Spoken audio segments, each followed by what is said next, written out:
60,566 ಮತಗಳಿಂದ ಮುನ್ನಡೆ. ರಮೇಶ್ ಜಿಗಜಿಣಗಿ 11,000, ತುಮಕೂರಿನಲ್ಲಿ ಸೋಮಣ್ಣ 60,000. ಗಾಂಧಿನಗರದಲ್ಲಿ ಮಾತ್ರ ಅಮಿತ್ ಶಾ 2,70,000 ಮತಗಳ ಅಂತರದಿಂದ ಮುನ್ನಡೆಯಲ್ಲಿದ್ದಾರೆ. 2014-19 1.5 ಲಕ್ಷ, 2 ಲಕ್ಷ, 2.5 ಲಕ್ಷ ಮತಗಳ ಅಂತರ ನೋಡ್ತಾ ಇದ್ವಿ. ಈ ಬಾರಿ RR 7 ಸುತ್ತು ಮುಗಿದ ನಂತರವೂ ಕೂಡ 60,000, 70,000 ಮತಗಳ ಅಂತರವನ್ನು ನಾವು ನೋಡ್ತಾ ಇದ್ದೀವಿ.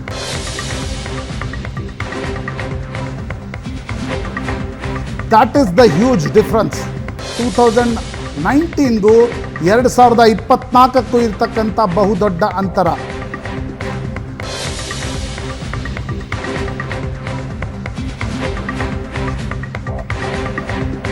ಬಿಜೆಪಿ 247 ಸೀಟ್ಗಳಲ್ಲಿ ಮುನ್ನಡೆ ಕಾಯ್ದುಕೊಂಡಿದೆ. ರಾಷ್ಟ್ರವ್ಯಾಪಿ 303 NDA, ಅದರಲ್ಲಿ 247 ಬಿಜೆಪಿ.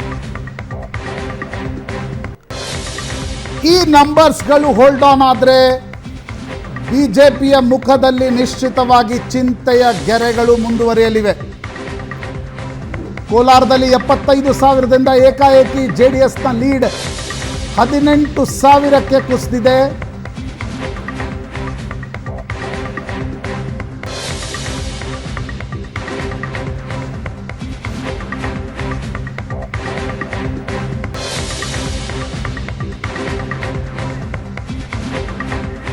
ಎಪ್ಪತ್ತು 70,000 ಮತಗಳ ಅಂತರದಿಂದ ಮಲ್ಲೇಶ್ ಬಾಬು ಮುನ್ನಡೆಯಲ್ಲಿದ್ದರು.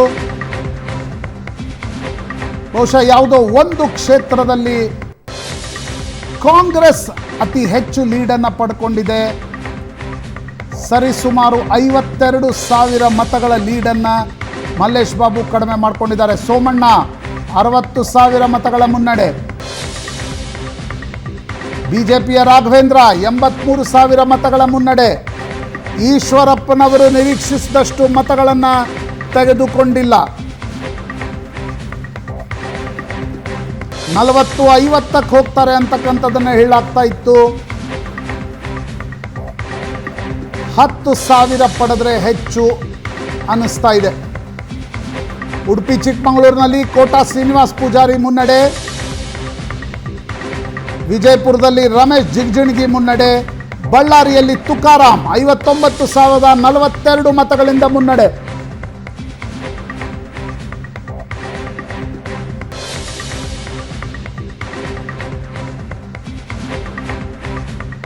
BY ರಾಘವೇಂದ್ರ 83,000 ಮತಗಳ ಮುನ್ನಡೆ.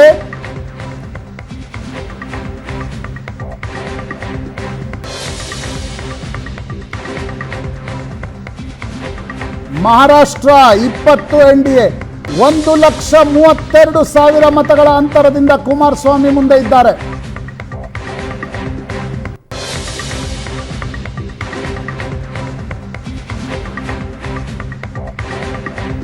ಯದುವೀರ್ ಒಡೆಯರ್ 62,966.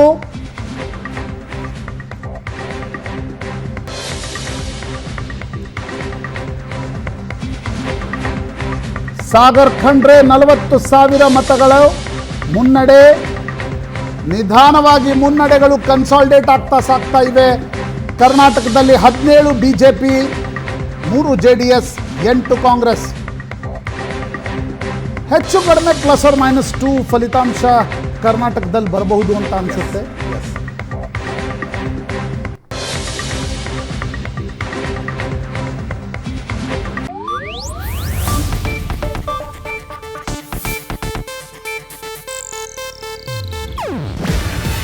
ಇದು ಏಷ್ಯಾನೆಟ್ ನ್ಯೂಸ್ ನೆಟ್ವರ್ಕ್ ಪ್ರಸ್ತುತಿ. ನೀವು ನೋಡ್ತಿದ್ದೀರಾ ಏಷ್ಯಾನೆಟ್ ಸುವರ್ಣ ನ್ಯೂಸ್.